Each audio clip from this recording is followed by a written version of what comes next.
Check one, check two. Hey now, what's happening, fam? You know how we do it.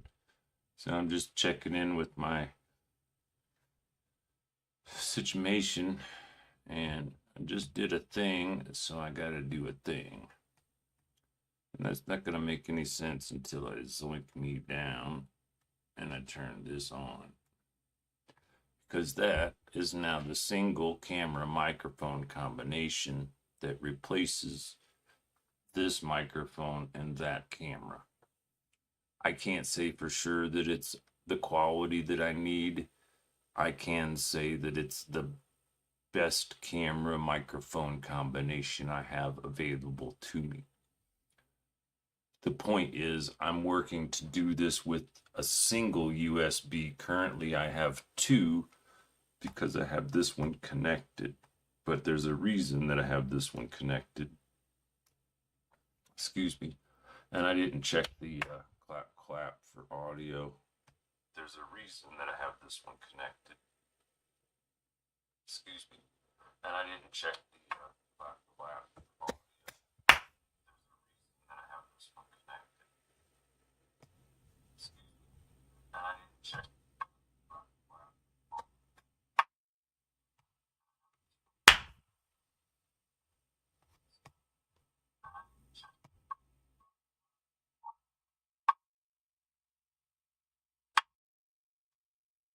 Interesting. The audio works perfectly with that, but this camera is different.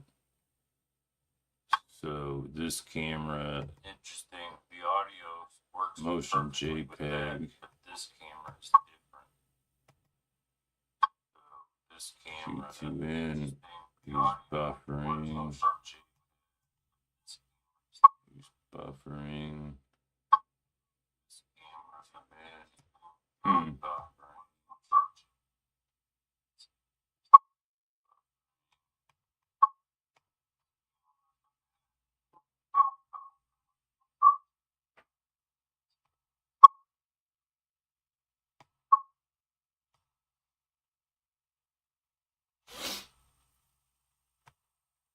So I guess I muted that. That should be good. My levels seem okay. I realize the camera's up there, but part of the deal is I just recorded a really quick short thing. And the way I get around the ADD reality of using audio and video to record and then process and then render and then edit and then upload and etc. For every hour of YouTube video, that would require 8 to 10 hours over multiple days. It's not easy. So to do it a third in 3 times or 10 times faster, I will simply utilize the player on the camera. It's connected, so I know that it works. Now, what could happen is there's going to be an issue with the program OBS, because when I turn that from a camera to a video card reader, like the data card reader, it might cause it an issue. But the experience has shown me that as long as I close it and restart it again, it should work. We're right at 420, so I'm going to do that little flip-flop thing. The one reality is you'll lose microphone unless I switch the microphone to that other camera. So I'm going to do that now. Properties. So that's analog high thingy-mabobber, and that's this one. Check, check, check. And so now we can take the Q2N out of the picture and be ready in case it crashes. I'm going to turn this off. Hopefully it doesn't crash. And if it doesn't crash, the next question is going to be, can I turn it on and read it as a reader? Which it looks like I can. It says data cable is okay. It says ask what to do. I want to open folder.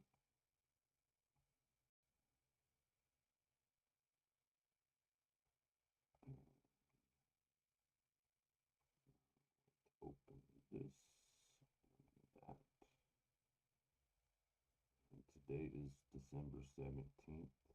Is that correct?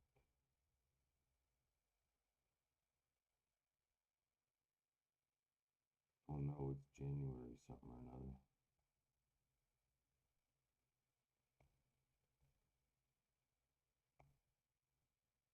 Yeah, so it's this one.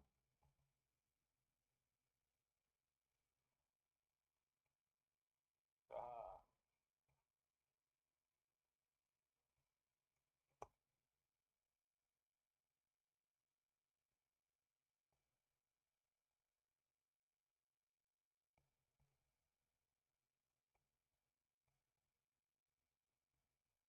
Admittedly, it's a bit of a challenge when I'm using the laptop doohickey. But I wanted window capture. Care what it's called, and I want it to be the thing that says Zoom 11 movie. Now let's say okie doke. That, that,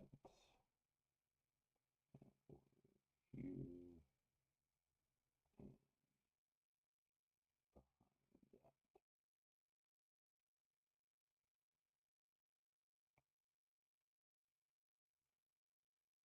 Cool.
Oh, what a dummy. I'm sorry.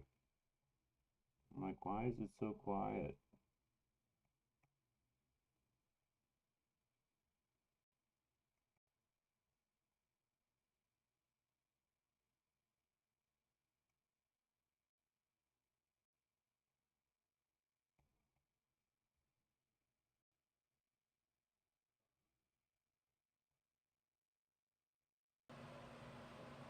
Hey now, what's up, fam? So I'm just going over this quick recipe of something that I discovered because things have kind of changed up here a lot. Um, I used to do frozen bananas with this organic protein powder. This is chocolate. This is vanilla. One of them's mix. And I can add things like cinnamon or other fruits or nut, whatever. Point is, I don't have the blenders packed away, don't have frozen bananas. I like hot chocolate, but I don't like milk because it causes congestion and inflammation and stuff. So I use 1 scoop of this powdered, it's essentially non-dairy creamer, and 1 scoop of this chocolate into what I think is a 16 ounce maybe. I don't know.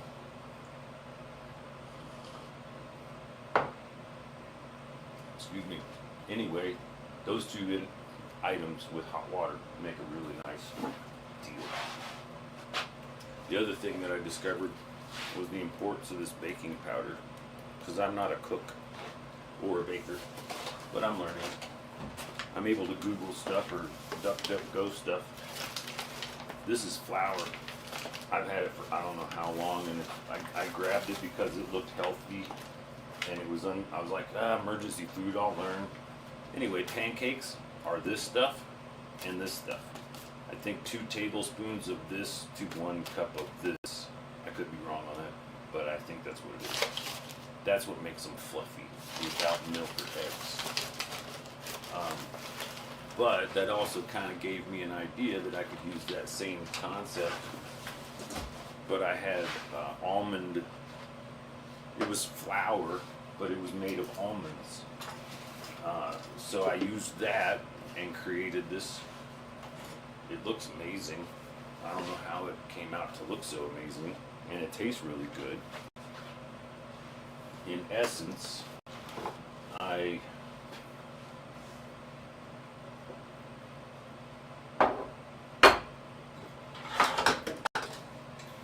used these little miniature, I don't have the paper deals. I gotta get those paper deals because these don't, they stick.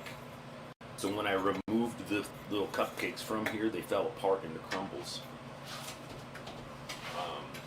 The crumbles I then put into this pan and pressed them down, and then I rebaked it in hopes that it would hold the form, add some icing, and now I can slice that into portions into a number of potential meals, because the ingredients include dried apples, dried pears, dried raisins, almonds, probably a little bit of brown sugar, a whole lot of almonds in the almond flour, some baking powder, some baking soda, some brown sugar, some regular flour probably, and maybe some hints of this stuff. It can be overpowering of a taste, and then it's kind of a desired taste. I made a lot of cannabis edibles, so I'm not a fan of the taste per se, because I've had it so much. But to other people, they like it. Still, this is delicious. This, as a breakfast meal, a slice of this, I'm just going to guesstimate.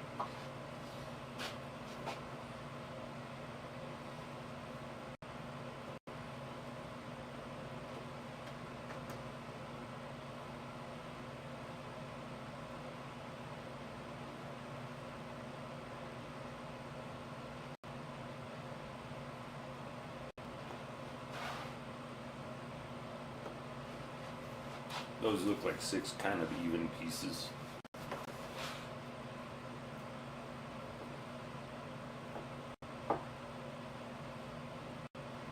And with a sharper knife, I could cut that into 3 wedges, but with this one, I'll do 2. You know, just cut it in half. If it were chilled, it might hold its shape better. But it does look like a decent slice of pie for breakfast. And again, raisins, dates, almonds, apples, like all kinds of organic goodness.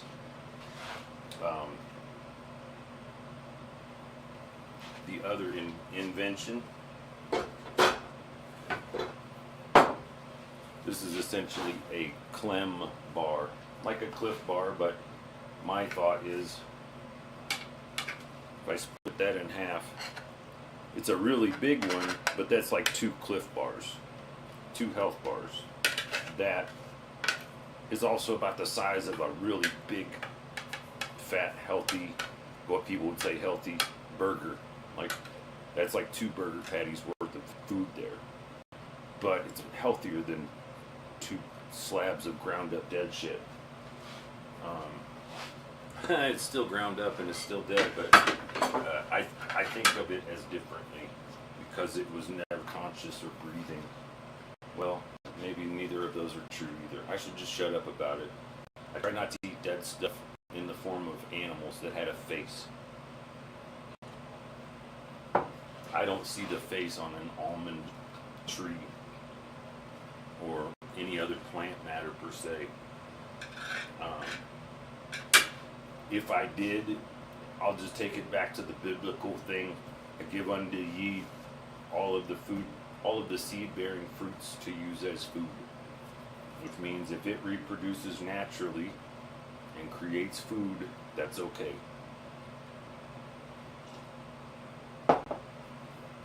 And in essence, I think it's possible that you could grind up an almond, and the actual almond itself per se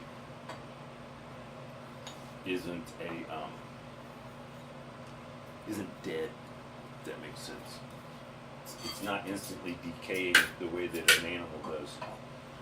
Now on the Blissware tip, I've mentioned this before, but it's one of those things of emergency that I've just had ingrained in me through many years of living on the road, living in hotels, living in bags and tour bags, etc.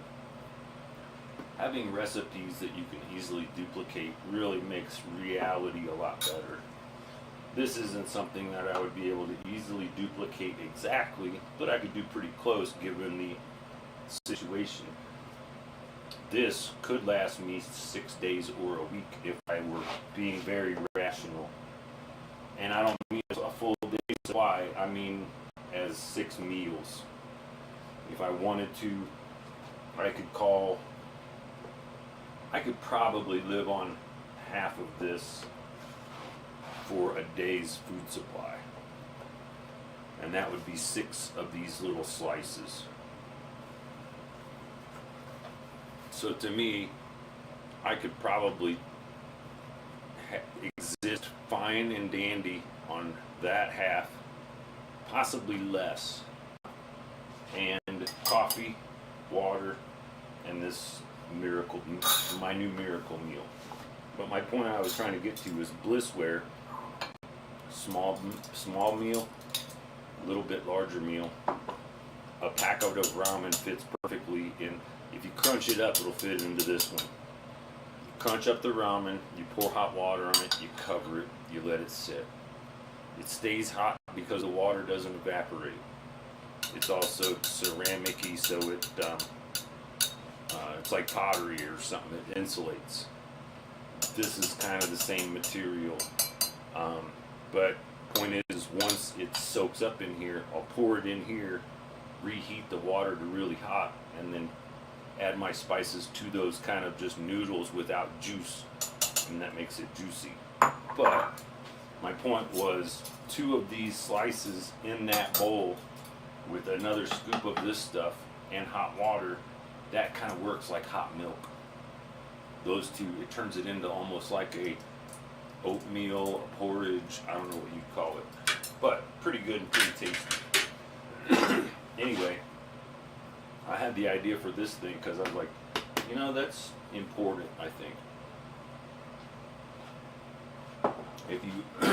If you're not eating well, if I don't eat well, I don't make good decisions. I don't make great decisions when I do eat well, so let's get that straight.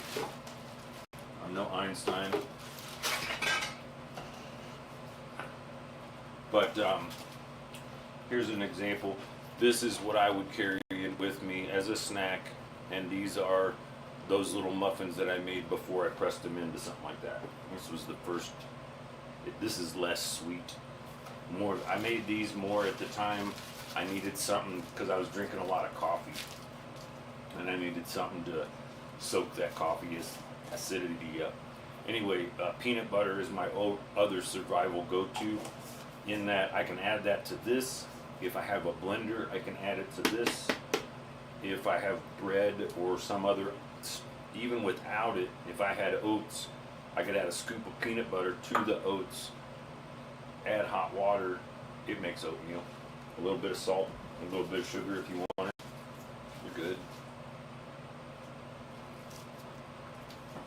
Once those things are figured out, you still got to react. Just this of what I would try to survive on would be a whole box or two of stuff. And my mission is tomorrow I'll wake up and see how this works. Plus, I have this container that's empty that I could probably fit those 8 slices in there. I understand they will crumble, probably fall apart, but I'll have all of that good food in this container. My daily backpack, includes this container with food, this container with hot water or coffee, these 2 containers for water, and sadly enough, obviously, when I leave my apartment, more often than not, my bag is full and heavy. The challenge is realizing as the day progresses, especially here in Colorado, but any place at high elevations, there's a drastic change from night to daytime in that it could be below freezing in the morning and 60 in the afternoon. So if you leave the house before 8 or 9 or 10, depending on where in the mountains you are, it'll be really cold when you leave, and before it's lunchtime, you'll want at least one fewer amount of layers on, you know, like hat, gloves, jacket, etc. And without space in your backpack, you need to consider that. So I get all of these things mentally ready. I work through the recipes. I see what functions. I modify that, and I keep that in my mental track, because next time I'm out in a situation and in a pinch I need to make some food, I'll grab some almond flour, mixed raisins, nuts, etc. that's been dried. I'll combine all of that stuff with some hot water and some oatmeal that I've prepared, because all of this stuff started with me trying to figure out how can I use old oatmeal, because I almost always cook more than I want to eat, until I started doing it this way. If I do it in a pot, never fails, I make too much, and I gotta do dishes. If I do it this way, I only have to wash this dish, if that makes sense. Last time I did this, I didn't do a very good job of it. So that's still, oh, that's because that's not a dish, that was a lid for this thing. Gotcha. Anyway, so that's my little food tidbit. And again, this is a lot of audio testing and more putting myself to the challenge, because I just had this thought. And if you look down there on the ground, if I zoom in here, you'll see the ski bag case that the stand came out of. And then up here is essentially my work and or living space. desk over there with the chair and the other little shelving unit. I could utilize another desk or two that size, maybe here. But as far as most of my days that I've been here recently, that's where I spend 85 to 90% of the time, unless I'm in the kitchen making these awesome little deals out and in between figuring this other stuff out. But I'm reminded I'm hopefully finished with my clothes. I was dyeing some clothes in hopes of making this I've got some old clothes I was trying to make interesting, worth wearing.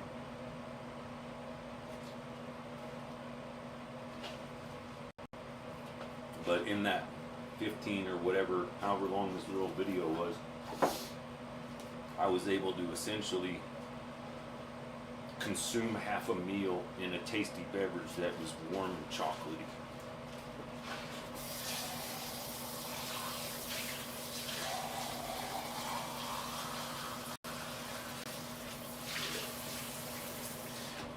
And because of how I am, the very first thing I do once I actually when I start doing it, I almost always finish my food at the sink. Like if it's a cup of coffee, that'll sit around because I'll refill it. But in that case, I almost always come over here and rinse it out, fill it with hot water to preheat it. But that was me utilizing the camera situation, and that was a good evening meal for me. I think as good as I'm able to get in my situation, because I'd say essentially, but I think literally my fridge is empty, like nothing. There's jalapenos in there, but everything else is just either frozen leftover wastes or condiments that I won't use hardly. But good healthy recipes and good healthy existence in a lightweight, potentially mobile function is the goal of the video. Hopefully I accomplished that. So peace, love you family. You know how we do it.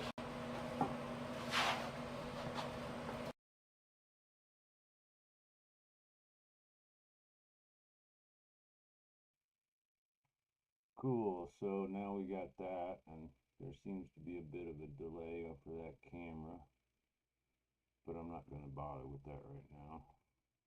Close that. I'm going to turn that off so I don't see it no more. And I'm going to show you something because I was working on it.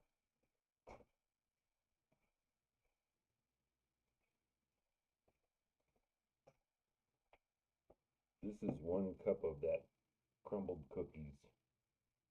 I don't know, I just kept saying that's how the cookie crumbles, so I kept, and I forgot to mention there's also pumpkin. One of these things was an attempt to make pumpkin muffins. But anyway, this has the texture of muffins, but doesn't really hold together well. This is kind of warm, what I would call cream and a little bit of brown sugar. But if you drizzled a little bit of icing on the top of that, that's like fancy restaurant dessert too.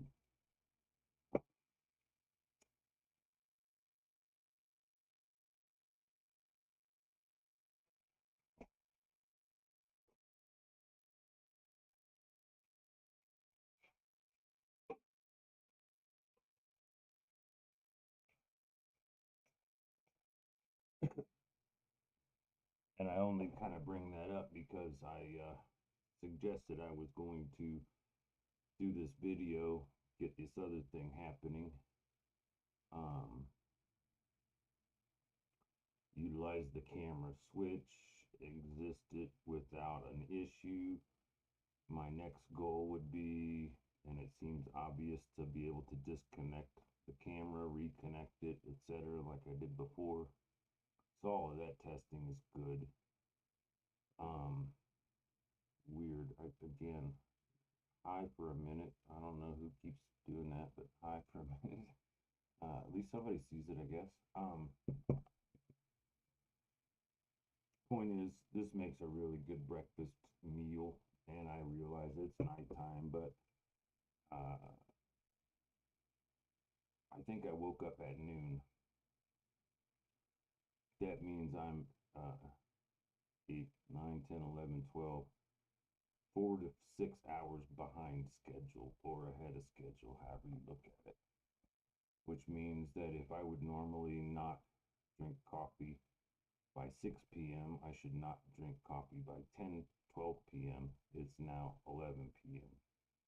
So if I eat this, I'll have space, energy, maybe enough focus. Uh, Sadly, I'm low on cannabis, so that generally has a big influence on how much motivation I can pull out of myself.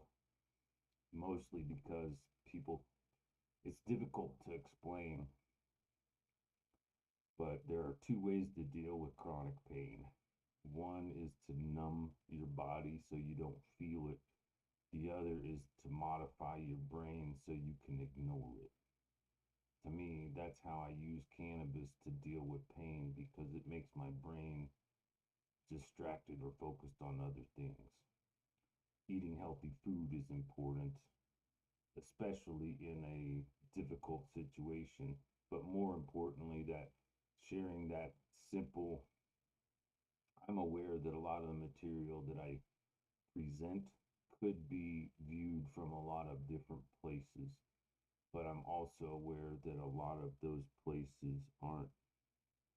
Sorry, I'm being distracted by a skipped frames due to encoding lag, 51%. That's not good. Frames missed due to rendering lag, 14%. That is not good.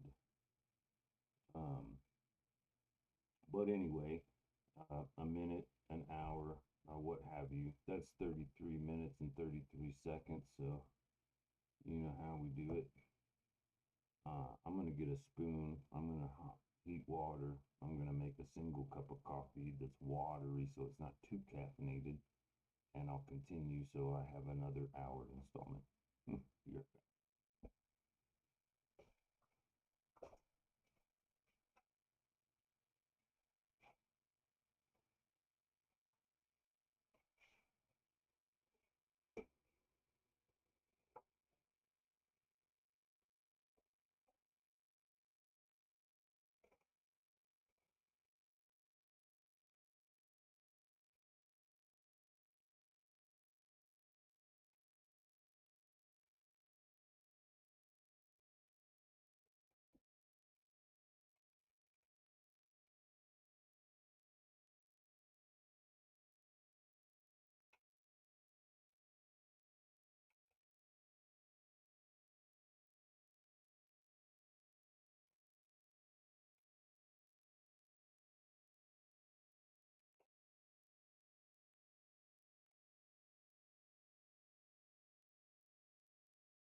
the thing that I was trying to get to earlier is, since this is made with steel cut oats, almonds, dried fruit, etc., this becomes a lot like grape nuts in warm milk, or kind of warm milk. Because of my ADD, I get distracted, and a lot of times I'll heat stuff, reheat stuff. Like mentally, I was just like, if I don't do that coffee right now, it'll be cold in oh.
Something I mentioned earlier, my I was doing a project dyeing some clothes that included these camouflage fatigue cargo pants. I tried to turn completely black. They did get darker, and I would consider them dark enough to wear and not be mistaken for a military person from a distance anyway. But it was just part of the experiment. I bought a bottle and a packet of dye. I tried to dye 4 pieces of clothing. It didn't seem to stick very well. So I removed everything but these and continued to soak it. And then when I added cotton, all my cleaning towels, those, some of it turned black, some of it didn't. But it's a failure is what I'm saying.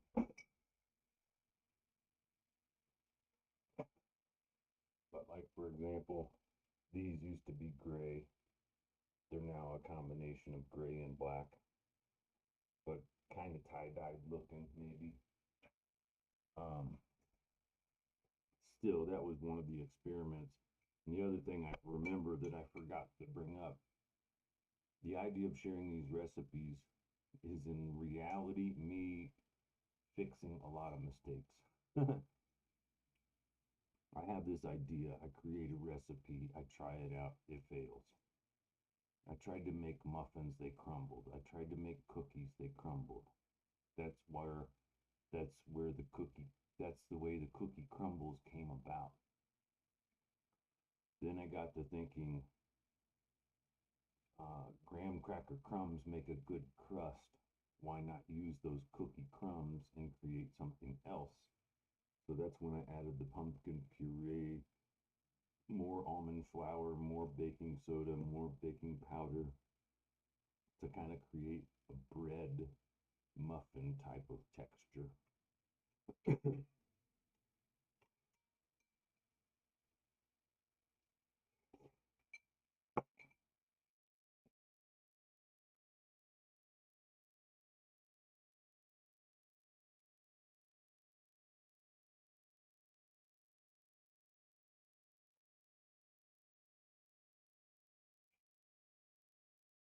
These are all of the towels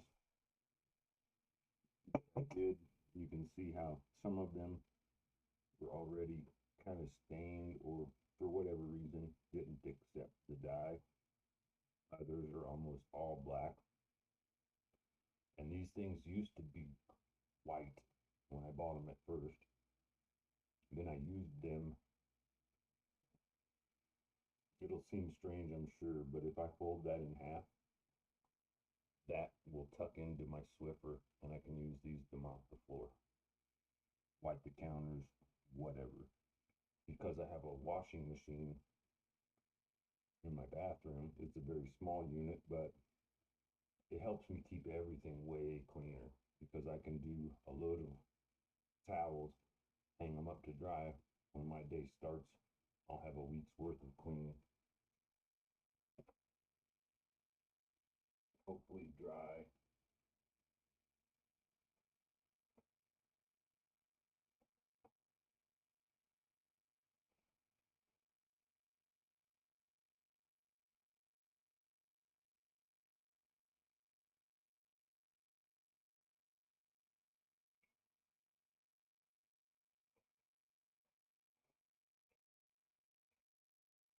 And because I live in Colorado, it's just as easy for me to sling these things around, hanging on bicycle handles, sitting on shelves, etc.,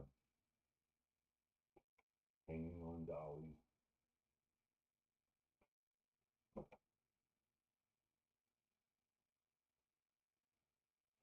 We have such a high elevation and low humidity, usually things evaporate pretty quickly.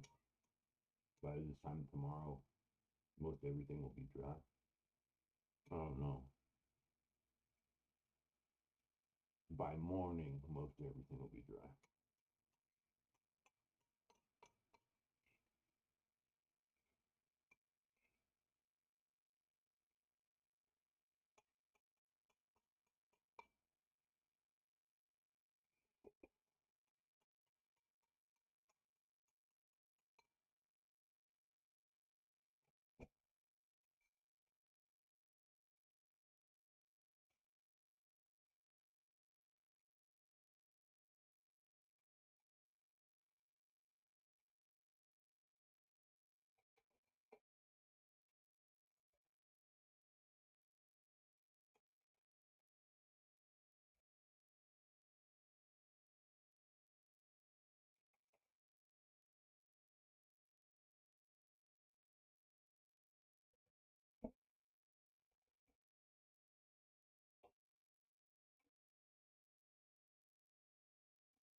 That would essentially be what I would call lunch, considering the timing of everything. And maybe that's not even true because I'm just now, if my clock is right, I'm about 12 hours since I woke up.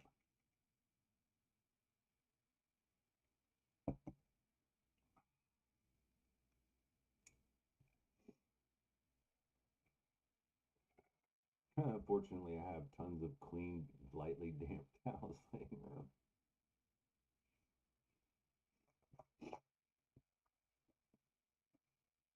And the even funnier part is the process of dyeing these involved putting them in a big pot and boiling them.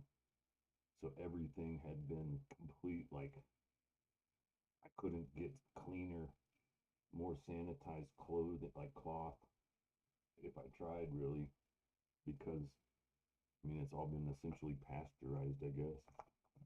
Excuse me. But the big pot that I used had a thermometer, and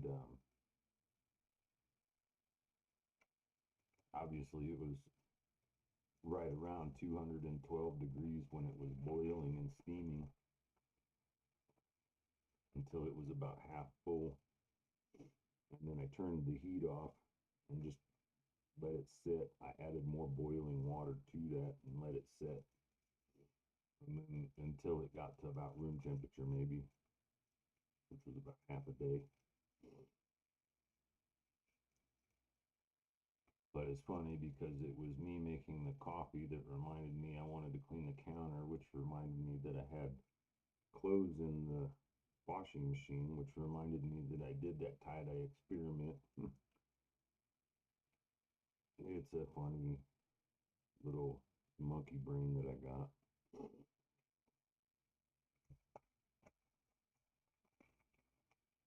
But I'm coming up on an hour, and so that's not a horrible episode. Link. Definitely got good quality information. And if I ever find myself blessed to the point, let's see if that doesn't crash. Let's hope it doesn't crash. Cool, it didn't crash. Let's see if I can reconnect it and make it work without. No, that's going to make it crash. Well, maybe not since it's turned off.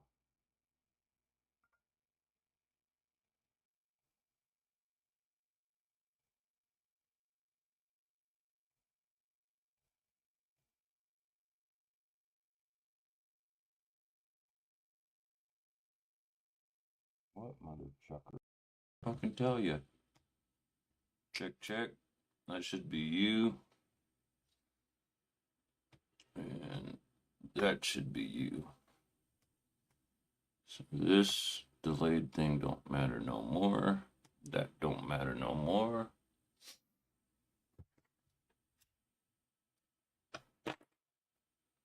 And not the worst podcast, right? I mean, for an episode, it was an hour. It started here. It transferred to the other camera.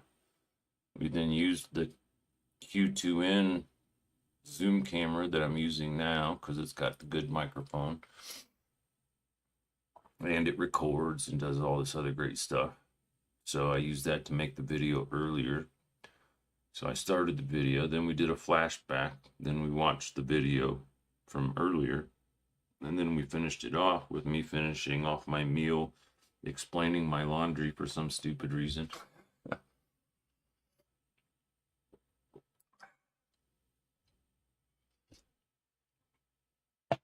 And now, essentially enjoying my after dinner smoke break.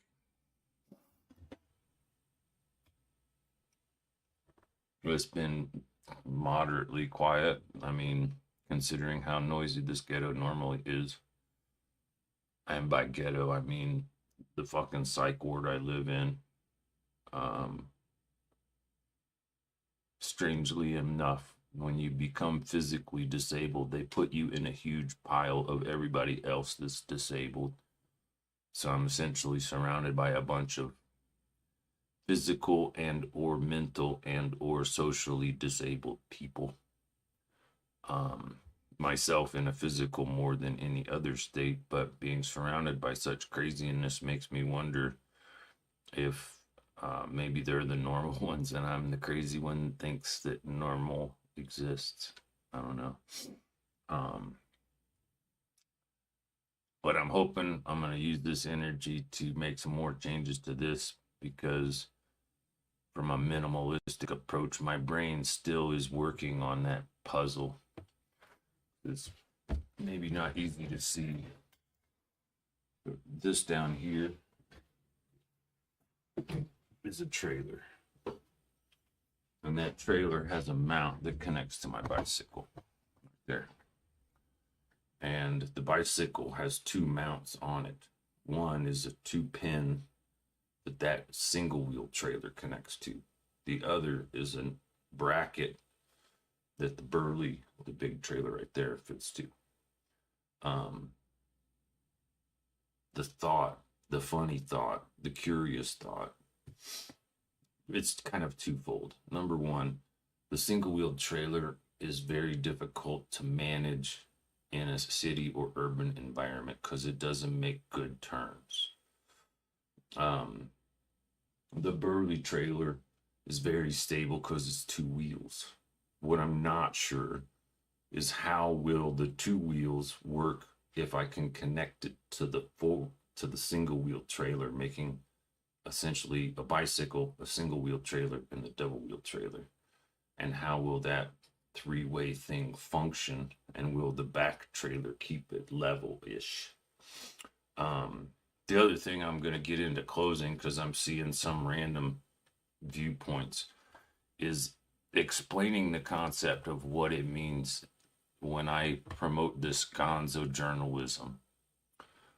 Journalism, essentially, you have two ways of telling a story, either as an observer or as a participant. If you're a participant, that's like an autobiography, right? That's like the story from the certain person's point of view living their life.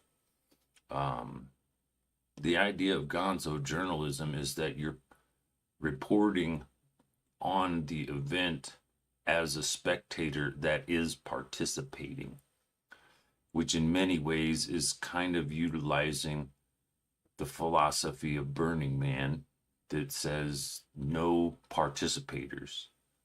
And I'm going to close this out with a little story that Maid Marian told me concerning, it was probably Burning Man 98 when I volunteered there. It might have been afterwards and she was telling me a story. But anyway, she was walking along, and the whole thing is everyone has to participate. It's not about sucking the energy from the place. It's about putting what creative energy you have towards making the scene really cool. So anyway, there's these people that are sitting there and they're watching this performance of something, and somebody yells at them, "Hey, no spectators." It's like a slogan that they have in Burning Man, no spectators. And they said, I'm not spectating, I'm specticipating, because they're doing a performance and that performance requires an audience. So the only way to participate is to spectate. They essentially pulled the IQ, out of their backside and was just like, all right, shut up, monkey. You don't know what you're looking at. But anyway, the point is that gonzo journalism started from Hunter S. Thompson writing journalistic books of factual relations while he at the same time experienced the life of that type of person that was required to experience that. Meaning, in the Hells Angels, he was a, no patch member per se, but he was a plebe or an initiate of some sort to gain access to that. So he would have to party and live the life and be comfortable in that environment, almost as if he was a straight-laced person going in undercover, like investigative journalism. But when it got to drugs and the war on drugs and the war on the people with drugs and the Reagan and the Nixon and all of that other stuff, obviously there were aspects of the influence of those drugs that made relating to non-drug users difficult. So in many ways, I think he became a voice for those of us who spoke a different language, because some of us can have 3 conversations with one set of words, and not everybody understands that sometimes people speak. The easiest way to explain it is the way deadheads can have a conversation and it's just set list, but they use the references of a specific evening that was a performance. Let's just say Europe 72, Germany, Stuttgart, whatever it was. But there was an order of songs on there. Any deadhead that knew that track or knew the lineup or was told the set list, they would then be able to pull from that collective of order what the person was referencing based upon the songs that were in that set list. Essentially meaning that they can use those lyrical references as a huge sub concept that then only a small snippet represents it, so that a person might pull the information from that reference.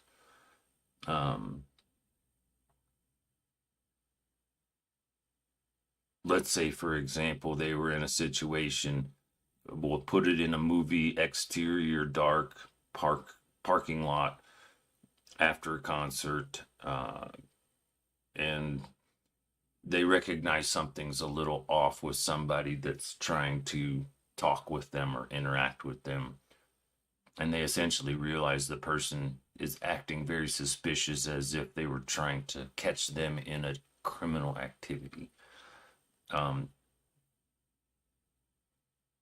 If, for example, one of those people in that environment got to the vehicle and started playing a Grateful Dead song, Deal, Don't Let That Deal Go Down, or other songs that have references to that type of thing, would give everybody in the environment a subtle clue as to what was happening. So anyway, that's 101 and 25. I'm out. You know how we do it. Love you, fam.